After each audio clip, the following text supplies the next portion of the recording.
Wade is guarding Bryant. Artest looking, gets it to Bryant.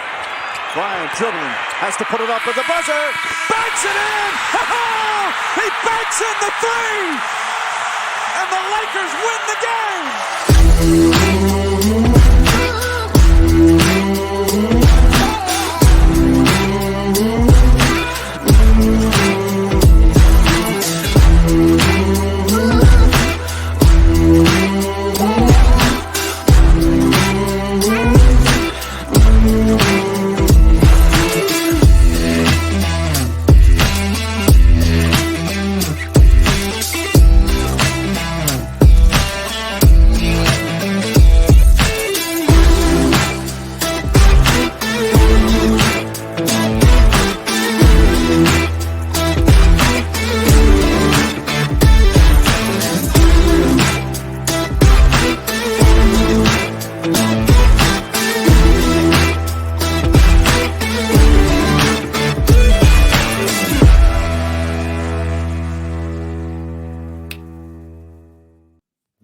Good morning, Syndicate members. It's Wednesday, and as always, Joe's going to flex for us, which means we are live from Austin, Texas. I'm Tony Merwin, your host. That is Joe Campert, the king of Facebook groups. What's going on, baby? Shoot, baby. You're looking at it, man. I'm hyped up every time, man. I had a little slow start this morning, then I hear that intro, really just the Kobe part. Anybody else? I mean, come on, put that in the comments if that freaking intro gets you hyped, because every time I hear, Kobe with the three, makes it in for the win, gets me so freaking hyped. But, man, I'm doing good. I'm energized, baby. I'm super excited for this call. And man, it's just been a great week. So was traveling a lot last week and now back in the office and just getting after it, baby. So I guess really my weekly win, I haven't given a shout out to Misty yet. And I did tag her in the post, but it's finally in the office Misty? Now. Medicare Misty. I didn't. Oh yes, the bobblehead, very nice. Bobblehead Joe. Look at the headset with the white jersey and everything. I love it. So that's my win. I have bobblehead Joe in the office now. Very cool. That's nice of her. Was that from y'all's? I guess maybe you did what y'all had a good time connecting on the commercial airplane or the private jet. So she sent it to me after she was on our podcast months ago, and I think it just finally had gotten to me. Is what it was. Yeah. So very nice, man. She's super cool. And I like her. And that was a great episode that we did with her when she was on the show. I'm actually talking to her about a future episode that I want to do. Sweet. Ooh, I don't know if I want to let this out of the bag yet. But her and I are working on collaborating with a few other agents to do a syndicate long form special that I want to do quarterly. I guess you could say, like maybe like the Oprah Winfrey specials or something that we're going to do in here with me and a few other people. So we have some tricks up our sleeves still coming. I like it. How you been? How's your week going? What's the weekly win for us? If I was doing any better, I'd probably fall down in fits, bro. Weekly win is really where we're getting on our events. We've been revamping all of our event booth, getting more gear. I've got a stand-up water cooler coming in, just like the ones you see at 7-Eleven. Like if you walk out of your office right now, they have them right there in the front. You can see them. Right. And they have them full of, beer, whatever. We're going to have our own Avila branded water that we'll have at events right there. So it's all branded. We have it set up like a fish tank. So we got that coming. We're revamping the entire booth with logos and stuff, pictures and designs everywhere. I'm pumped. And we're right on the tail end of that. I was hoping to have all of it done and ready for our November event coming up here in Round Rock, but not quite. We'll have a few items ready to go then, but definitely it'll be ready for December and certainly for January for our full rebranding launch. Only Coors Light in that water. We keep those at the bottom. I got long arms. Okay. Right. We hide those at the bottom. They're nice and cold. I love it. But yeah, I'm super stoked about that, man. I found if anybody's looking for canopy tents or any kind of really great tent, I found a company called Branded Canopy Tents. They're top notch, really, really nice equipment. So I'm stoked about it. I was looking at some of the design specs yesterday and approving proofs. Really pretty stuff that we got going on. Awesome. Cool. Well, that's good, man. It's about to get lit up in here, y'all. Hey, and real quick before we get going, I put it in the comments. I went to Facebook and I dropped it in there. If you guys could real quick, let StreamYard view your comments there, just so we can get you up here on the screen, just like Christian. Just Hey, L, the counterpart of our guest, who is amazing. Yeah, we got But Double yeah, D in the house. David Denning, is that right? we do. And so y'all, I'm super excited to bring David here on the call, and I'll go ahead and just bring him on, just because we're already talking about him. But Yes. David, I was able to meet. Gosh, I mean, I guess probably it's been years via Facebook, but really got to kind of meet him and his team and his wife and really just everything that they got going. I'll kind of let you share that, David. But super excited for you to be on the call, man. Thank you for taking the time. And with that being said, who's David Denning? Let people know who you are and kind of what all you're up to, and we'll get into it. What's up? We still doing weekly wins? Yeah, what's the week? What you got? Yeah, so I just want to celebrate this week. We got live like 5-day challenge we've been doing with about 100 agents, and it's been nuts. We had them going off and booking appointments and stuff yesterday, and so we were getting flooded with stuff last night. We had one book 20 appointments yesterday alone, or ever going through working their list and stuff. Of just cross-sell prospects is what they were mainly working for setting appointments and setting stuff up. So I want to give a little bell ring to that, or ever, because they're putting in the work and doing some really awesome stuff during the challenge. So I like celebrating that. Yeah, it's all about ringing that bell. Right? Ring the bell, baby. I love the bell culture, man. So yeah, who am I? Good question. We get really introspective and deep, but I'll stick to more like real world here. But yeah, I'm David Denning, one of the co-founders, along with, I think L's in the comments, and Renee with Jumpstart Go. And yeah, we've had quite the journey, but I think as far as now, I think a lot of people know us from our Facebook group, Marketing for Insurance Agents, about 28,500 insurance agents in there. Yeah, it's been a fun ride with that group. Started from one, just like everybody. It's been a trip over the years for sure. And we help a lot of agents within our programs. We work with about a couple hundred inside there, and then having agencies up too. So we love the insurance space, but unlike Joe, we were not ones that were like born, I want to be an insurance agent. So it's been a little bit of a different journey for us. So yeah. It's awesome, man. No, and I think you guys have done an amazing job, with that group, and really, I mean, in the past like year and a half, 2 years, what you guys have taken that to, I mean, you've over doubled that group, right? And so y'all, anybody listening, again, put in the comments, what's your weekly win? We'd love to see that. But we'll definitely, we're going to get into marketing. We're going to get into really recruiting, team building, helping scale agencies. I mean, you name it, we're getting into it. And then we're going to tie it up actually with really how to kind of take all of that and build kind of your own, like freaking your own den, right? And so we'll get into that, and really, again, super excited to have you on the call. So really, I mean, take us back, right? So okay, you didn't start as Joe, right? Who wanted to be in insurance since he was in second grade, and shoot, I don't know, man. I think you've got a really cool story too, and I know some of your backstory, but kind of like take us back through that. Really, what even got you to even think about potentially getting into insurance? Like, what were you doing? And then we'll kind of get into it from there. Awesome, yeah, and my story is really like Elle and I's story. As we started dating when we were 16 in high school sweethearts, got married right before senior year of college. And I was construction engineering, like project management, construction world.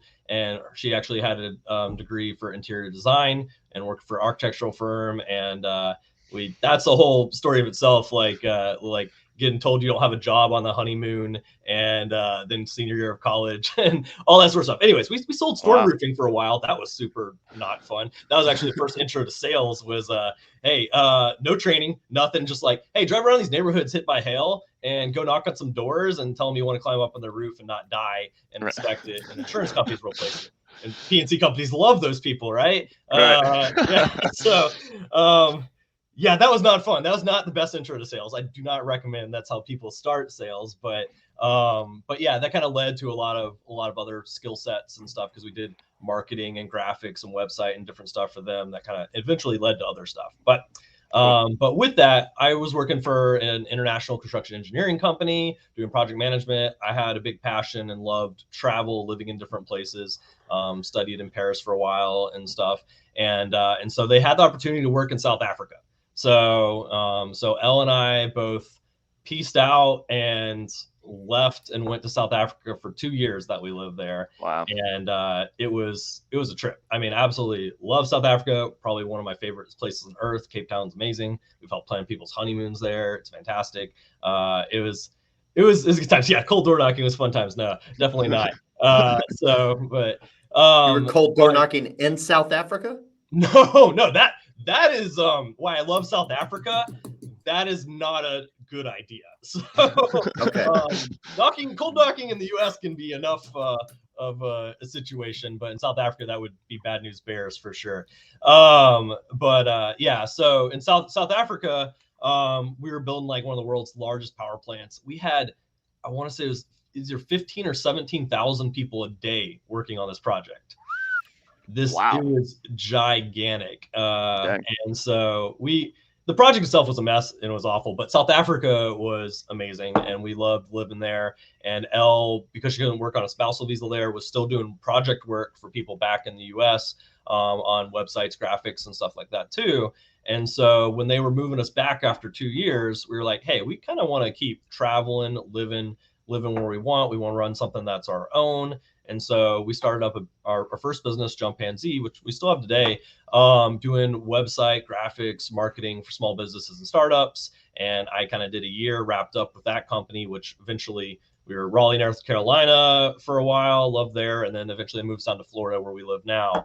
And we got it rolling. We served a bunch of customers with it. It was fun. And then pieced out once we had that kind of built up, pieced out from the other job, and we were both full-time in that, which was a lot of fun. And we ran that as a lifestyle business. And I think a lot of people have this idea, even in the insurance, business, hey, I want to run this enough to support kind of just time freedom, financial freedom, whatever I want. And so for us, that was kind of like, hey, let's create a business that does that. So I don't know if you guys know, but it gets cold in other places in the States. Not so much other than your snowstorm one year. Not so much Texas and Florida, but apparently up north there's this like white stuff that falls and it's cold. And I don't like it. So, but they come down to Florida in droves in the winter, and so we would rent our house out from Christmas through Easter, charge them triple or ever for when all the snowbirds come down, and that would pay for a whole year of mortgage. And we would go work from Vietnam, Philippines, and mostly Thailand. For like about 4 months or so, and then we would come back after that. So it was fun, like the lifestyle. It fit, paid the bills, let us travel and live and work in different places. We got cool online community of digital entrepreneurs all over the world that we meet up in Thailand and other countries, and we love that. We did that probably for 3 years. We'd travel and spend a lot of time abroad and come back. That's awesome. And just kind of balance stuff up. No employees, no nothing. It was kind of very much meant to be lifestyle. But yep. I'll tell you, like with ambitious people like yourselves that have done so much or whatever, you kind of get tired of that, and that was where we're kind of like, okay, what now? And we kind of actually led into a bit of like depression and us kind of being like, man, this is not like fulfilling, even though it's fun, even though it's like everything that we think we'd want. Well, we do love travel, but like this isn't something like we're building something, creating something, having a huge impact. And so for that, we came back and we were like, hey, we really need to change stuff up. We want to have a bigger impact. We want to really build something. We know we're capable of it, and just traveling around and kind of doing some work in different places isn't really fulfilling that. And so that's where we met Renee, who Renee, our third partner. We met him at a accelerator incubator that we were doing a presentation at. And he came up to us and he was like, hey, yeah, I really like what you guys are talking about. I'm a serial entrepreneur, bought and sold a lot of businesses. I really like different things. I think that you guys would be good to work on with some projects. And so we did a few projects with them. And he actually at that point had a company doing AdWords, Facebook ads, and social media for about 200 plus insurance agencies. And so he was like, this insurance space is great. He had a life license that he's had forever since like 1995 and stuff. And he was like, I think this industry is absolutely amazing, but also needs a lot of help in a lot of areas and stuff. And we're like, insurance? That's with all the born dudes in suits knocking on doors, right? We've done that. I don't like the doors. I don't want a door knock. Don't do it. He's like, they need to learn things besides that work. I was like, oh, okay, cool. We can help with that. And so I was like, was like, I didn't know head from tails. I didn't know the lines of insurance. I didn't know, what annual premium was. I didn't know any of that stuff. I mean, it was like basically like, brand new person coming in. So we started the Facebook group, Marketing for Insurance Agents. And, we're like, hey, let's have a bunch of agents come in here, create a really positive, great atmosphere, discussions, bring them in and stuff. And let's have a bunch of calls over time with them and figure out like, hey, what are just like I do with any market or industry, like, hey, what are the pain points? What is like keeping them from being successful? What are they running into? What's the challenges? What are the things they really need to put in place and stuff like that? And just talking a lot. And that's where, over time, and you've did that in groups is like probably the beginning almost.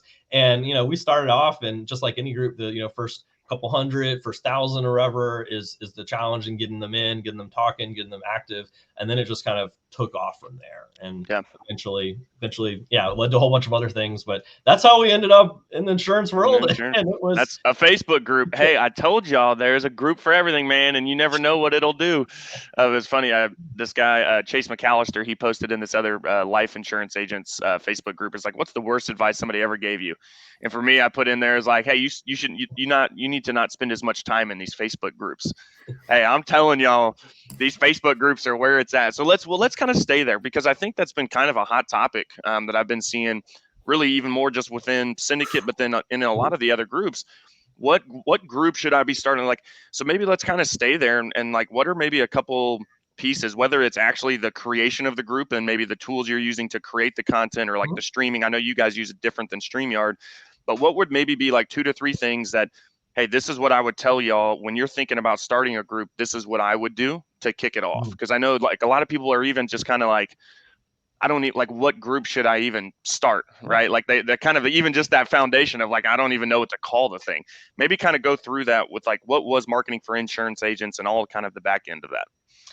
And I'll say we learned a lot as we built this group through the years. So I'm not going to say we actually started off with the best strategies and practices, but we learned a lot what works over the years as well. So, I mean, I think it also first starts with a purpose, right? Like, why am I starting a group unless I just have so much extra time and want to spend it on something to keep myself entertained, which groups, guys, are a lot of work. I'm not going to say that it's like, okay, like I created a group and now it floods in. Now I do a lot of business.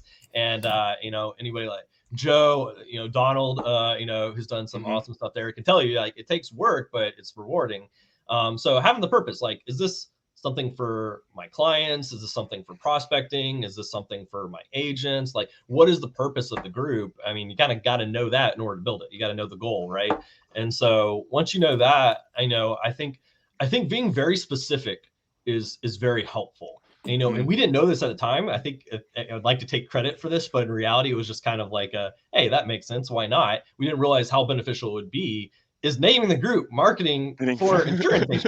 It's literally who this group is for and what this group is about specifically. And we ended up getting just a bunch of organic people joining because they'd search Facebook for marketing and similar groups. And so it was very straightforward. Like, I don't have to wonder what this group is about. I know what it's about. I'm an insurance agent. I want to help marketing. Like, yeah, click. I'm joining this group.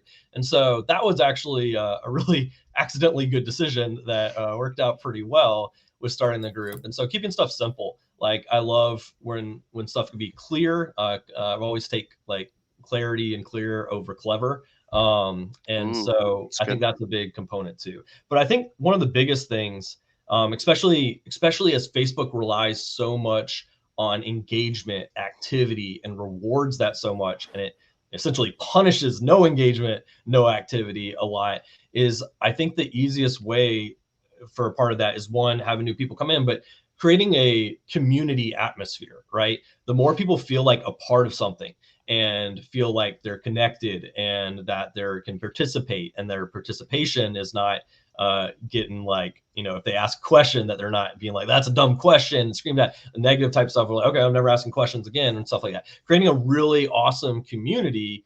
And even from day one, just with the initial few people that are coming in, that's, I think, what leads to a really strong and effective Facebook group, because then you get the communication, you get that community, and you can build build that tribe essentially. Like if anybody, I mean, there's a million books and marketers, but like Seth Godin is a great one of is pretty old book. He still calls like I forget what he calls like Twitter in there. He calls them like twits instead of tweets, or before they became tweets. I was like, you dated yourself in this one. But he has a book called Tribes, of basically building your tribes and how powerful it is when you can build a tribe. Yes. And so I think that's a solid foundation. We can get into technical stuff and stuff like that, but I think those are some of like just the high level concepts of like when you go to start a group, hey, I need a purpose.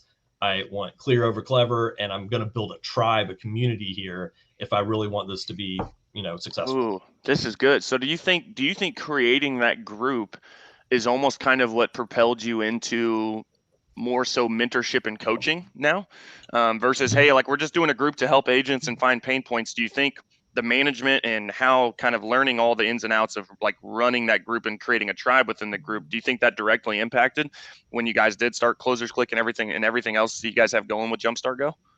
Absolutely, 100%. Because I think when we originally started this group, is like, hey, we're going to find out some marketing pain points, and we'll have some either done with you, done for you, like type solutions and stuff for agents. And then over time, like really just talking to agents, having conversations with them, like being able to like help teach them things, that sort of stuff, and realizing also that like it's not one single problem that agents have with growing and scaling, right? Like they wear all the hats. They have so many things to do. Yes, like prospecting, even itself, that's a million different things or whatever. But there's so many different areas of the business, whether it's sales, it's building teams, it's managing teams, automation, different things. Realize like it doesn't really help too much to give like a single solution, because it doesn't solve the other things as well. And I think that's really over time we realize like, okay, finding a certain solution or just making a certain maybe tech recommendation or things like that wasn't overall solving stuff. It was just moving them to the next problem that they now have to solve too. And I think that's really where we saw like, because we had came from a consulting background too. And it's like, that's where we really saw, okay, it takes more. Like it takes being able to help in these different areas, and being able to really guide them, help them, hold them accountable. I mean, because it's some inspirational, some accountability, and then technical strategies, things like that. It really takes all of that to really push build agents. And when you lead agencies like you guys and agents, you guys know that that's really all the hats as a leader that you have to wear, or as a coach. I mean, you're a coach, you're a mentor, you're a leader, you're a boss, you're all these things. And so that's really where we discovered like, okay, this is really what it takes and what it needs. And it's also what we're passionate about. But we would have never known that until we had the group and the audience. And that's something we also learned over time, is when you might start with a purpose or something, but it can also grow to something else. Because when you have an audience, you have people that you've shown value to, that you have trust with, trust and everything, then it leads to opportunities you didn't even think about. Or like, all of a sudden someone's reaching out and talking to you like, hey, we want you to come speak at this conference. Like, Joe, you've done a lot, some really cool conference speaking lately and stuff like that. Or to your own events, or to like people reaching out like, hey, this JV partnership would be great, or this and that, or whatever. Things you don't even think about. When you have an audience, that's valuable in of itself, because there's so many things that you can do, that you can help. And so that's the thing, is like, you don't have to know the end goal of the group, because you won't even know what it is. Like as you build it, so many more opportunities would come. It's good. It's good. Yeah, I think Ed Milet has something on that.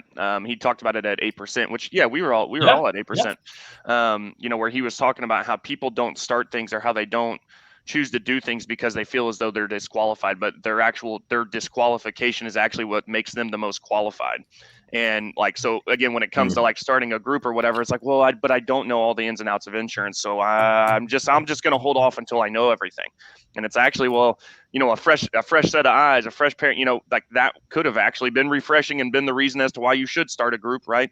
Even for y'all coming in, where, I mean, if there's already these pain points, then obviously you need something fresh coming in to kind of revamp, to fine tune, okay, let's re-diagnose some of these pain points. And a lot of people know in insurance, I mean, it's been the same, and it's just now really, and sorry, Tony, not to date you, but Tony's been in for a hot minute, right? And so he knows, I mean, for years, it was like this, right? The pain points were the same pain points every single year in, year out, right? And then now I'd say within the past 5 years, if not maybe even in a shorter time frame, I've seen like crazy we'll call it expansion, right? Where the expansion of the mind too, of agents like, hey, being willing to try different things. And I don't know, Tony, if you want to speak on that, just because I know you've seen it change so much.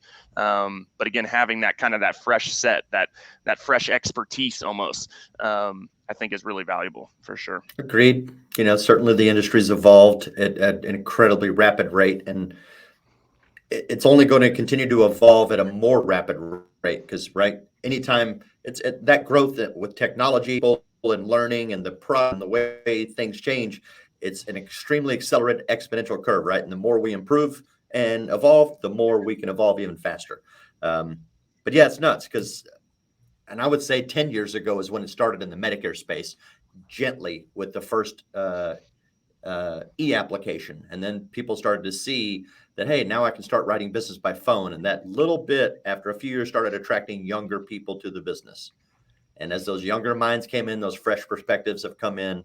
What you guys have done with it is nuts. And I'm seeing guys that are young at the business accomplish growth and scale in 3 years that it used to take guys 10, 12, 15 years to do, just because you get technology a little better, right? You were raised on it a little bit more. And that's I'm not trying to degrade anybody there. It's just a different generation, a different way of looking things, a different way of interacting with the world and consumers and so forth. So it's beautiful to see. And I have been rooting for it for a long time, 'cause I just didn't know where the catalyst was. And so as soon as I started to find some of the catalysts out there, I'm jumping on board and trying to support y'all as fast as I can. So that's perfect. Good for the industry. Speaking of catalysts though, right? I think, David, you touched on this. I loved what you said, where it was, we were kind of just pushing people to the next problem versus actually helping them find the solution that entailed all, right? Where it wasn't just like, hey, almost like that shiny object where it's like, oh, but this you guys got to check this out. And then they go and then it's like, oh shoot, now I got this. And so let's kind of talk about, what do you think? Because I think y'all have done an amazing job within Closers Clique, but it's not just, hey, here's how to increase your sales, right? It really is that community. It's that tribe, that almost kind of family feel that you guys have built in there. So let's kind of talk about, one of the reasons I think that the insurance industry is changing at a rapid pace right now is because of mentorship, because of coaching, and because of people pouring into other people to help them. Like, hey, you know what? Like, we didn't start the Facebook group like that. You're right. But we've been running it for years. Let me help you skip all of those steps so you don't have to do it how like me and Elle did, right? Or how me and Tony have built Syndicate or whatever that is. Like, hey, let me help you skip those steps. What are some things that you could kind of share with? These are what we believe. This is what we believe to make a good mentor, a good coach, and kind of some things that you're using just within Closers Clique, within your own, obviously your own agency now, your team, all that good stuff. Yeah, and as a part of that, coming back to what you and Tony were both talking about, and especially with this young generation getting attracted and stuff stuff happening even quicker, I think that's really is due to that mentorship and the input from people that have had that experience in that industry too, being like, hey, I want to see this next generation grow. I have this knowledge, I have all this stuff I can impart. And I think it helps this younger generation is willing to invest in themselves, willing to learn. They are fans of coaching, they are fans of mentorship. This is something like, I understand why this is important, where maybe previously it was like, I don't need coaches, mentors, but this generation, they want, like, if I can fast track something, if I can have someone guiding me, doing that input, why would I not do something like that? And I think that's what is like, listen, show me exactly the path. Of course, the path's going to go quicker because I have someone exactly showing me the path. And so when you have people like Tony, like pouring into people and teaching them and show them that path, plus coupled with cool technology and automation things that have now really come into the industry and stuff too, like, yeah, it can lead to that fast growth. And like Tony said, that whole ability to do this virtually and stuff as well is really attractive to these younger generations too, is they want to work remote. They want to do different stuff. I have buddies selling life insurance in Costa Rica, and then surfing, and then in Cancun, and DJing at night. Like, you can do insurance really for the most part wherever. Who's that? Who's DJing at night? His name is Max Royale. So I actually met him originally in like Vietnam, and he was DJing in Thailand or whatever. And L and I would go to his club, and he'd bring on different performing artists and stuff too. And like, he'd basically do like production and DJing for clubs and stuff there. And he'd travel the world and do that. And he eventually got in with, I think originally Symmetry, and then with Digital BGA with Jeff Root, who's awesome. Yep. Love Jeff. And who's another testament to this, right? Like, Jeff freaking built up from scratch this amazing, awesome telesales agency, and then was like, cool, I'm gonna take my family and go live in France for a year. Peace. And like, a little longer than a year. He's still hanging out in France. He's still there. I know. Yeah. And I'm like, Jeff, you ever coming back? I don't blame if you don't. Like, I would totally like, I like this lifestyle. I'm gonna stay over here, like yacht week or something. But coming back to that, like, I think that's a big difference maker, and that's important. And so some of the things I think that are really important, like, what makes good mentorship, how to be effective mentors, why that's so important is, I think one is like just even accountability by itself, having someone that's gonna hold you accountable. Like, a lot of us, we're ambitious, we have goals and stuff, but I mean, it's easy to either make excuses, to let life get to you, sometimes very valid situations and concerns, but it's still like, at the end of the day, that doesn't change anything. So having someone to keep you accountable, to push you, and then to help you spot things you haven't spot, impart wisdom or knowledge in areas that, you can fast track and not have to figure it out yourself there. I think that's really big. And like, really caring about the people that you're helping develop, you're helping to hit goals, and really helping structure them in that growth path, I think is big. I mean, I think a lot of times, even just, hey, asking them questions, checking in with them, holding accountable, and then showing them what they can go do. Because I think for a lot of the agents, a lot of people like to blame, agents not being successful. It's like, they're lazy, they didn't do the work, other stuff. And I find a lot of agents are very hardworking, very willing to, like, I'm willing to, especially the younger generation, I'm willing to grind all day, every day, but I need someone to show me what to go do. Where should I be grinding? Right. Yeah, exactly. There's got to be something better than pulling out a phone book and dialing through stuff. Not to say that dial in, and other stuff, but there's a way to work smarter, not harder, and for doing it effectively. Like, if you're going to take that energy and that ambition and that ball of fire, and you give it the right tools and point in the right direction and guide that, like, those are the people that are going to take off and skyrocket or whatever. And so I think it's almost lazy of leadership just to be like, you're not working hard enough, just go do more activity, do some, do stuff, and it'll work out or whatever. Yes, more activity is great, but I feel like that's a lazy output, is like, oh, I don't have any more to help this person with, so I'm just going to say, work harder. Right.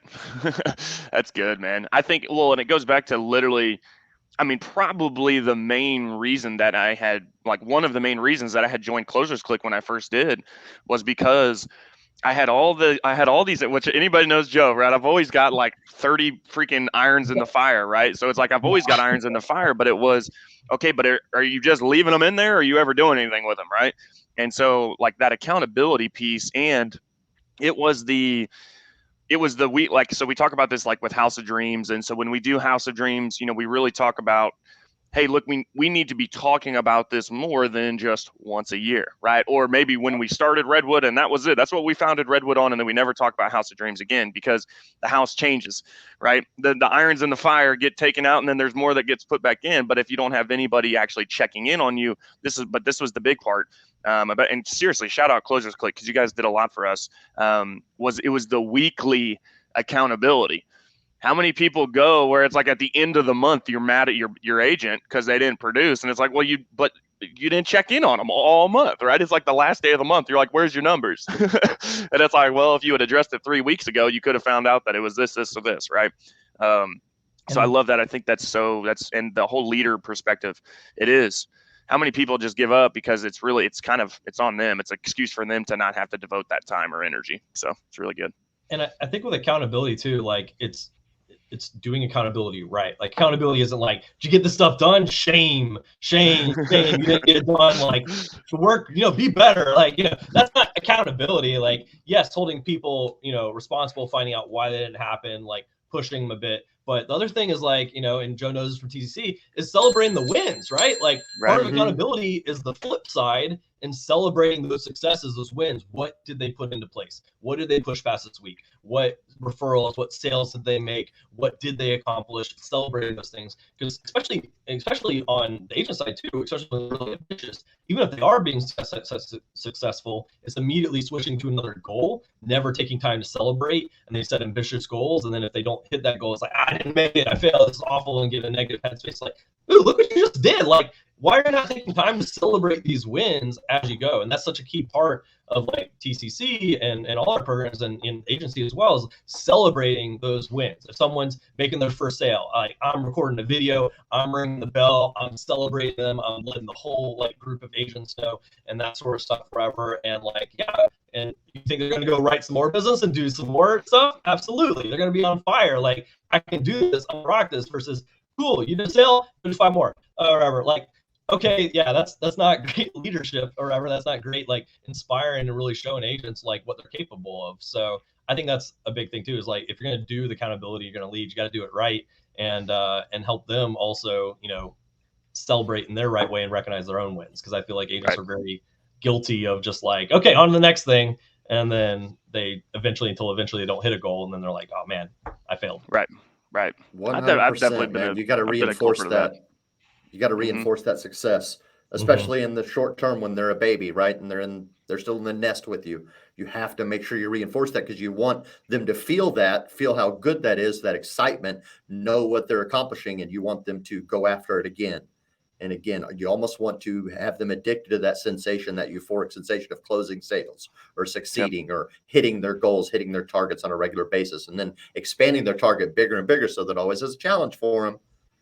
But yeah, sales office that I went to was in Sacramento, run them outdoor sales office. We had a bell that we would ring when they'd come back. If you made $150 for the day, you get to come back and ring the bell, cash in your pocket, right? And love it. The people that didn't get to ring the bell were always jealous, a little bit. They're like, I made $130. I didn't make $150. Still, I made good money, but I can't ring the bell.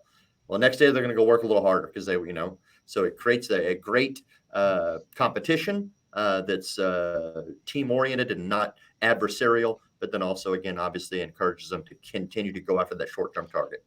Right. It's like to keep coining Ed Milet. I freaking love Ed Milet, so it's actually, I have no problem taking his phrases. But he has this interview with Tom Ballou, I think is how you pronounce his last name.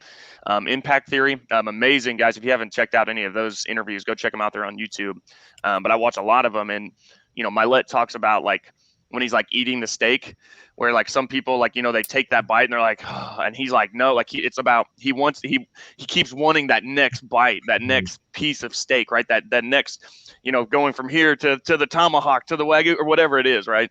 And so I think that's so important. And I was guilty of that, because I think I would get so caught up, because I had so many irons in the fire, and because I didn't have the accountability to make sure I was actually even knocking those things off my list. It was almost like I just kept putting more and more irons in the fire, and like they all just stayed in. So then it's like my life just got really freaking stressful.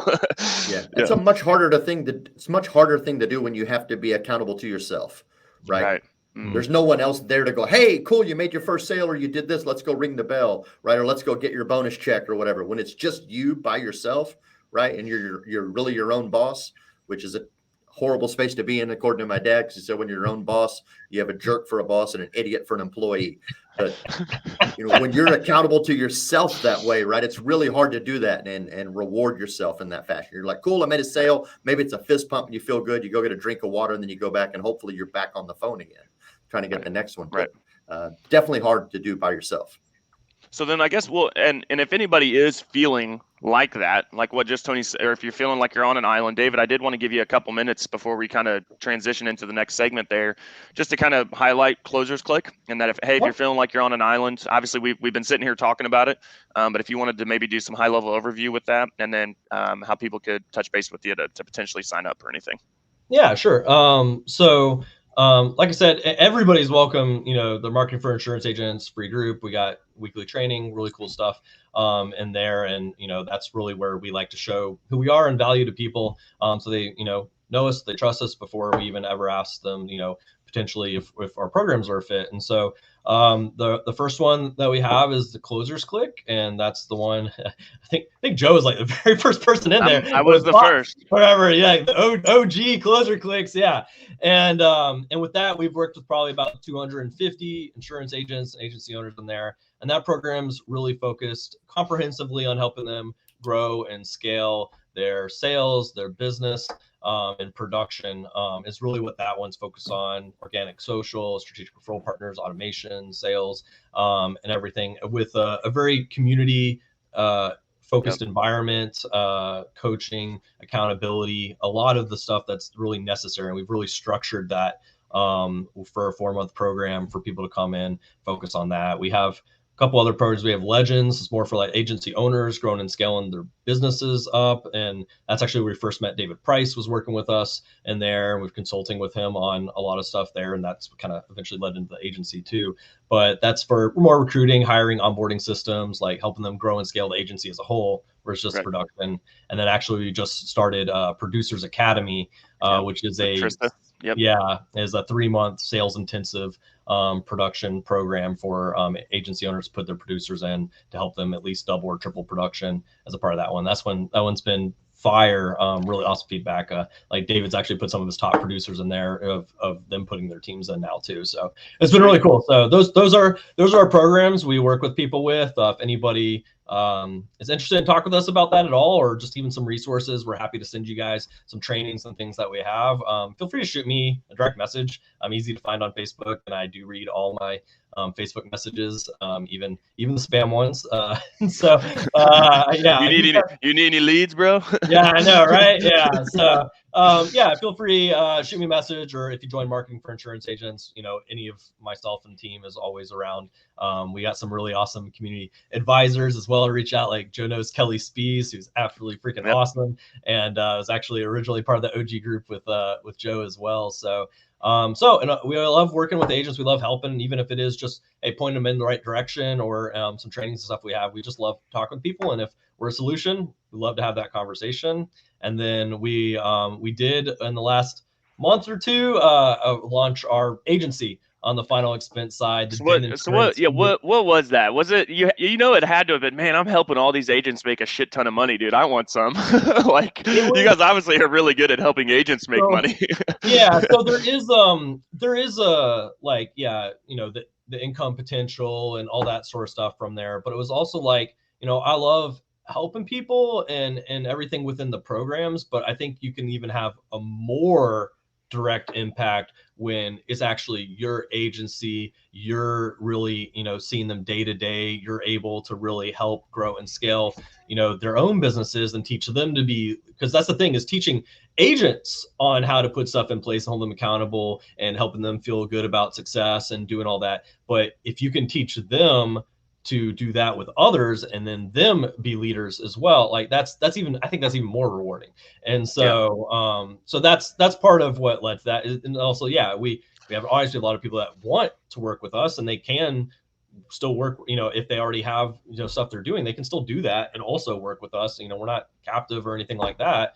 And so with that, they can come work with us. I think we have a really great solution. I think we have a really great team. We are doing our own training input from there. And then they're also getting David Price training input and all that stuff as a part of it, because we've kind of partnered up with them. Not bad training. Not bad training. I love it. And honestly, dude's a monster. We looked for a long time. This wasn't anything like we rushed into and David Price, I mean, I know David, and he's a great dude. I mean, he's no drama. Like, you talk about those people that actually can, military mind, hold themselves focused, one track, vision mind. I will get whatever accomplished. That's him. And had really good systems, a lot of stuff. So that was okay, if we're going to do something that really allows us to bring people in, and guide them as well in partnership with that, that is a really great solution for people, especially as one of our key audiences we really want to help is that younger generation that wants to kind of do that digital nomad lifestyle. I want to live wherever. Maybe I want to live in Costa Rica and sell life insurance from there part of the year, and then I want to go to Cancun, then I want to go to the Philippines, and then come back to the US for 6 months. You can do that. And so I think final expense being a very straightforward product with a huge need, and having great systems in place for that, I was like, cool, this is a way we could support that for people that, hey, I want to live, work, travel wherever I want. Now we'll support others too. So it's been a wide ride. Like even within the first month or so, I think we got like 45 licensed agents in there already hopping in, already going. We got Let's go. more 45, dude. Right on, twice a man. week now. Like it's been a lot of fun, and also seeing them win, put stuff in place, and so yeah, I know I love it. I mean, Joe, you know the like long-term vision of what we're really looking to accomplish and stuff. And so let's take the last couple of minutes, because we do have a lot of newer agents, people who are literally like green, like just got licensed last week type thing, or even just people who are kind of, again, looking for pivot. But let's keep it kind of just in so obviously you and like you guys have extensive just business background, right? You've done quite a few different things, right? Mm-hmm. When you're going to look for an opportunity, right? So say, hey, I'm going to go start a life agency. What were those 2 to 3 things that, hey, like that right there, like that's what you need really, or at least what you guys believe is needed to be successful in this space? And I think it can be applied across whether it's life insurance, whether it's PNC, whatever it is. Like when because you're new, right? Yeah. New. I mean, you've been around, right? But like new to the agency side, what were those 2 to 3 things that you would even encourage somebody else to really look for when making that decision? Absolutely. And the number one thing is, guys, we practice what we preach. Otherwise we'd be hypocrites, right? And so for us, like the biggest growth impacts ever we've had in our own business was through investing in coaching, mentorship, and programs. And, and that's not just saying that. Every dollar we've spent on that has been $50 to $100 in return.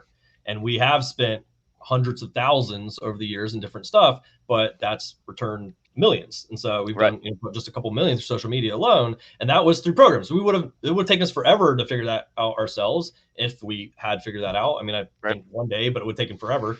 And so for us, we know that's the cheat code. That's the fast track. That is it. So I think when agents are brand new and starting, it is latching on to coaching, mentorship, someone that's going to help you and impart that knowledge to you, hold you accountable, and that sort of stuff. And honestly, the easiest thing is finding a really good upline, right? Like, that's who has a very direct interest in your success and should be a really great resource for you. But whether that's also other additional programs, like we have all kinds of programs. Like we're in programs on, people that manage like 50, 60 million in Facebook ads. But if I want to be good at Facebook ads, I'm going to go find someone who's good at Facebook ads, and I'm going to invest in that and learn from that. I'm happy to pay for it because I know the return off that's going to be great. If I'm going to build Facebook groups, I'm going to learn from people who've built very successful Facebook groups. If I'm going to do this, that, or whatever. And I think that's the number one thing is really finding people that can help you skip past and avoid a lot of the pitfalls. It's not fun to learn from your mistakes. It's more fun to learn from others people's mistakes and not have to make them right? That's the cheat code.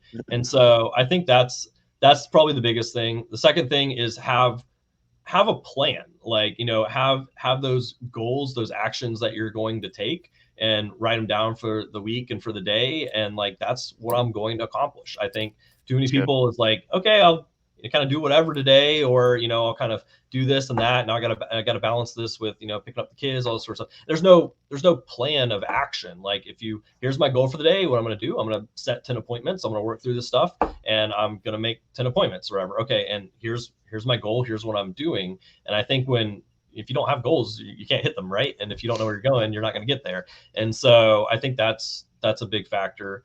And finding good systems and good processes, right? Like David Price talks about this too. Like he actually has a pretty popular YouTube video of like, I'm a copycat. I find someone who's doing something really well or ever, and then I copy it. Like, and maybe that's through their mentorship teaching me and showing me that. But like, that's the thing. Why would I try to rebuild something from scratch and figure that out and try to figure something out that works when there is something that works? And I think that's what originally led him to even starting with the final expense on the side that he did, was like, oh, good systems, good technology, good processes. This is something I can really grow, scale into a business. And I think that's it as well. Is like, you don't have to reinvent the wheel, guys. Like, find what's very successful and what works, and then do that. And then put your spin on it, right? Because I think this kind of even goes back to how we kind of started, where just the massive change, right? The evolution of the industry in the past few years that we're seeing. I think a lot of people are like, well, but not to take away that, hey, what works works. Correct. Do not Mhm. reinvent the wheel. There's no need to Yeah, reinvent the yeah. wheel, right? But there's pieces of the wheel that you can kind of go in and like put your own little piece on it, right, to make it kind Yeah. of yours. Where I think there's a lot of, I would call them leaders. I don't know if that's necessarily the right term, but we'll say leaders that are kind of, hey, dude, we've been doing this way for 20 years, man, and we ain't going to Yeah. change a thing, right? Where to each their own. I'm not saying that it doesn't, like, like going and door knocking or like doing field sales. I don't necessarily agree with field sales, but I can't really argue with like Brian. I don't know if anybody knows Brian Celestine with North American Senior Benefits. That dude is a millionaire, and he goes out in the field every single day and makes sales every single day. And I'm like, you know what? Hey, to each your own. I would never do that. But again, I think there's something to that when working with somebody who is innovative, Mhm. but also coachable and willing to say, hey, there's no reason to change that, right? It works. Like, so why are we trying to make it all fancy and dress it up to make it something that really it's not, right? I think that's Yeah, really good. no, and I completely get what you're saying too, because that has been, what the industry kind of got stuck into, and fair enough for them kind of getting stuck into that, because like for what like 100 years, the insurance industry didn't have to change anything. It was Right. models that worked. You call people, you shake hands, you meet people, and you run And you your write TV, contracts. Right. your radio, your billboards, put your face on a bus, and that's how you run, and you market local, and Yep. and you just get well known in your community, and it worked. It worked for a very long time. Then the internet came about. The millennials and Gen Z started coming about, like different buying habits, different way they interact. COVID happened. All these things that like you adapt or die, and a lot of people have Right. adapted way earlier and started way. I mean, I'm sure like Jeff and Eli's original OGs on like telesale side and stuff, people thought they were crazy. Like, what were you doing selling on the phone? Like, Telesales? Yeah. there's not going to be any persistency. No one's going to stick around. Like, you can't sell over the phone. It has to be field. And people realize very soon, like, oh, okay, that's a false narrative. And people that were ahead of the curve benefited off of that. So Right. yeah, I think it's finding things that work, but especially the innovative things, the things that are changing, and more finding like the people that and coaches and mentors and things that are keeping up with what's changing, Right. and Right. able to teach that, and staying up to date, versus like, here's the way we've done it for 50 years. Hopefully this doesn't break. I know maybe direct mail is getting a little bit less of a return nowadays, but keep doing it. Just send more or ever, and maybe that'll Yeah, solve the just send problem more. or ever. Versus like, Yeah. what can we do if stuff is changing? Adapt, because we're huge in data-driven decisions, right? And that's what I think all decisions should be made off of. Is like, hey, let's look at the numbers, let's look at what we've been tracking, let's look at everything, and let's make decisions based off of that. And I think that's more like, okay, let's keep up with strategies, what's working versus. And that's the collaboration piece too. Yeah. Right? That's the tribe piece. Like, where that's, I love what this group has really kind of turned into, where I mean, all these people from all these different kind of segments of the industry are all just in here just freaking collaborating, man. And that's, Yep. I mean, that's what we're calling the disruption, right? Where it's, I love it. I mean, through the collaboration, you can find the things where it's like, oh shoot, right? Now, like, obviously you got to be involved in that group where people are willing to share. But like, like this call right here, we could sit here and probably figure out how to start a new agency and do things that, like, but still take all of our kind of things that we know that work and put them to, oh dude, be game over, right? So no, I think that the collaboration piece is very important on that. I know we've got just a couple of minutes here. Tony, do you have kind of anything in kind of imparting or anything that you had as far as agency or any? I know I see you taking notes. So Yeah. always. He kind of answered a little bit in the last spin, but I did want to ask him, like, if you had someone that's listening and they're like, I'm okay, cool. Coach is the fast track. A mentor is the fast track. Then what am I looking for when I start shopping for that mentor? Like, what are some key things that you would tell someone that they're like, I know I want to advance, I want to do better, I want to grow, I want to scale, I want to make more money, I want to have a different lifestyle. Like, how would you cut through all of that noise and be like, well, this is what you need to look for in a coach or mentor to get you to that next space? So I think that kind of depends on if they're coming from one of two perspectives. One, like, I know what I need help with, what I want to get past, the solution, the problem I want to solve, the help I want with that. And if you know that, it's finding someone that can help with that solution, that has something in place for that, is doing that successfully is able to invest in you or have something set up for you to be able to really learn and put that in place and stuff like that. And it's finding out, and that there's going to be different people for different solutions. Like people are skilled at different things. And if they maybe have a team of people or people they brought together to help with different areas with those core skill sets, like no one person's good at everything. So it's finding, okay, if I want to learn Facebook ads, I'm going to go to someone that really, really knows Facebook ads, for example, just throwing that out there. And like Joe was talking earlier, like really, I've learned also throughout the years, like there's a million paths to success and a million things that do work. I'm not going to knock anything because there's literally people successful at everything, whether it's a captive company, whether it's door knocking, whether it's, direct mail, whether it's, there's a lot of paths. I'm like, okay, there might be some that are more effective or better than others. Like I don't think throwing your face on billboards and buses is probably the most effective way nowadays, but still people that do it and it works. So, but it's finding someone that is able to help with that specific thing that you want solved, and truly is, I think has to be in some capacity available to really, really help you, because you're going to run into challenges. You're going to run into things of implementing that. You're going to have questions. And so someone is available that's going to be able to hold you accountable to answer those questions and to help along versus just like, oh, here's a video, watch it.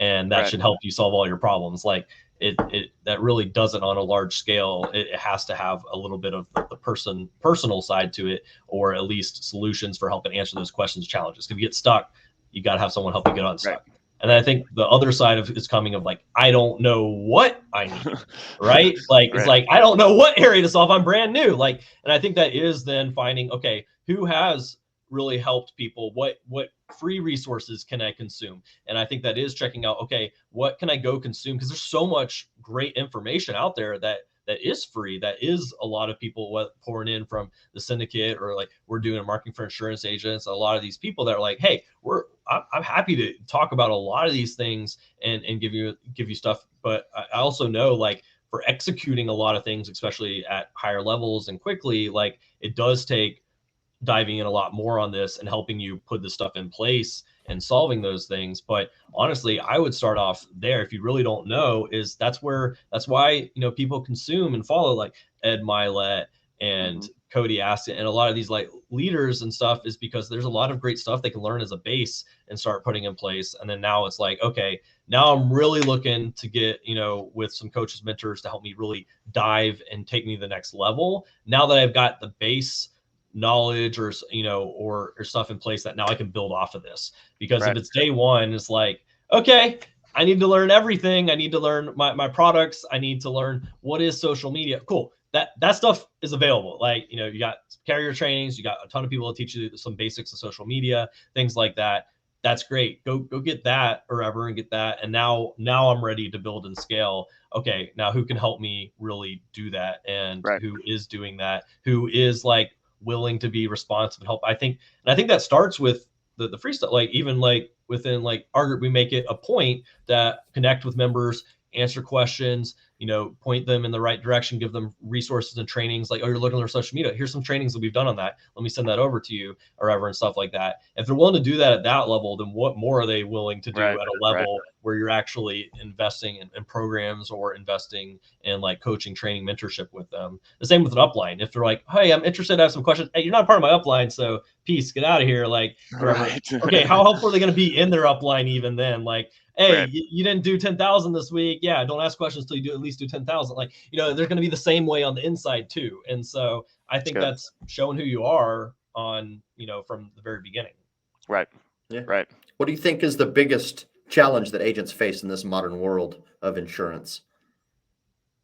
There's so many. I think the biggest challenge is the direction and putting like a plan in place. I don't think it's the technical skills with the upcoming agents. Like, they're familiar with technology, they're familiar with social. You can give them an automation system they either figure out themselves, or or if you're teaching them to go quicker or whatever. But like they're comfortable with technology. We lived it, we breathed it, we grew up on it. Even more so the Gen Zers and stuff like that. And so it really is showing them like, okay, here is how you have a plan for people that you're talking with, how you're bringing people in to have these discussions, how you're having a sale with that person, and like, you know, here's the sales process, here's how you put the things together.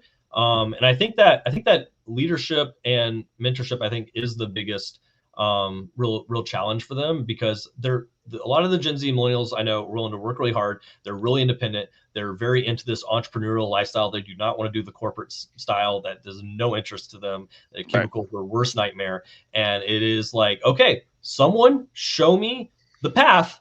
I will do the path. And I already have a goal of, you know, multi-million dollars. Like, you know, me having vision and goals is not a problem. Give me what I need to go do and help guide me on that, and I will go accomplish it. And I find that's the attitude of a lot of these millennials and Gen Z. And that's almost like it's like the shiny object syndrome, you know, where I think, again, there's so much in front of you, that it's like the goals, the dreams, they are not lacking in, right? It's more of, how do I actually implement all this shit in my agency for it to actually work, right? Like, just go buy a bunch of softwares and then hopefully when I click this button, it all works, baby. Like, yeah, no, that's good, man. It's good.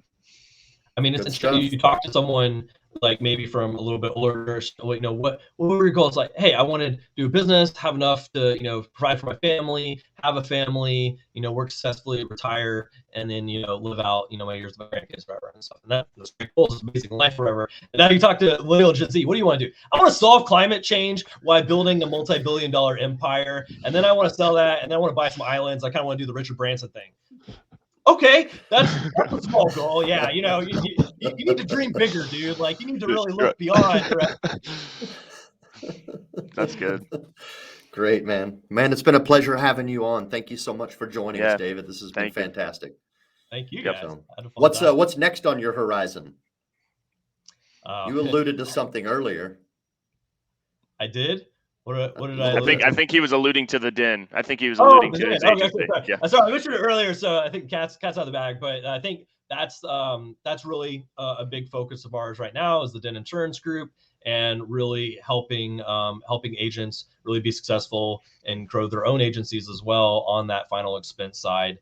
And we're really excited about it. We are doing some awesome stuff for those guys, and yeah, it's a really awesome group. So for us, we do eventually plan on adding other lines as well to that too. But I really like the simplicity of the final expense. That side, there's just so many people that need help. Yeah, I think there's a lot of opportunity to help them. So we're really excited about it. If anybody does want to talk with us about that, or with us, like I said, just shoot a message. And like I said, like, this isn't anything that you gotta like piece out from anywhere or anything like that. This can be an extra tool in your toolkit. And would love to. I love working and helping agents, and I think Joe knows that we're pretty personable. We really love diving in. I always answer, to my detriment, answer every single message, every single thing I get. I may be answering stuff like last night at 2 a.m, and that's me. I'm a night owl. Don't send me a message at 6 a.m. though. It won't get right. Send it at 2, I had my not coffee 6. before I came to this, guys. That's right good. on. Well, man, thank you again for coming out. This has been a fantastic episode. We definitely got to wrap it up. Man, Double D, guys. You saw him. You heard him. Go out there, get you a mentor, get yourself on the fast track, get rolling. And if you need some help, certainly give him a buzz over there. Joe, you got any final words? Or Hey, thank you, David. Appreciate you, man. Hey, y'all, marketing for insurance agents. Go check it out. Closers Clique, if you're looking to take that next step. You've got Producers Academy, you've got Legends, and then also you have the Den Insurance Den Insurance Group. Which, hey, now I'm starting. The Denning. Is it like coming? Is it like almost kind of like with the last name? That's pretty solid. Yeah. You dig it. I love it. So, I love dig it, dude. Oh, we almost went with like call before you dig, and you know, I don't think that would translate so well to the you know, it's humorous internally. So yeah. Yes. That's good. Well, hey, syndicate members, it's Wednesday.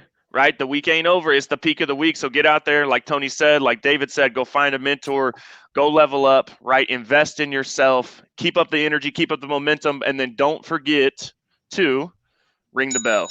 Okay. So I appreciate y'all. Appreciate the group. Love you guys. Hope everybody has an amazing rest of the week. See y'all.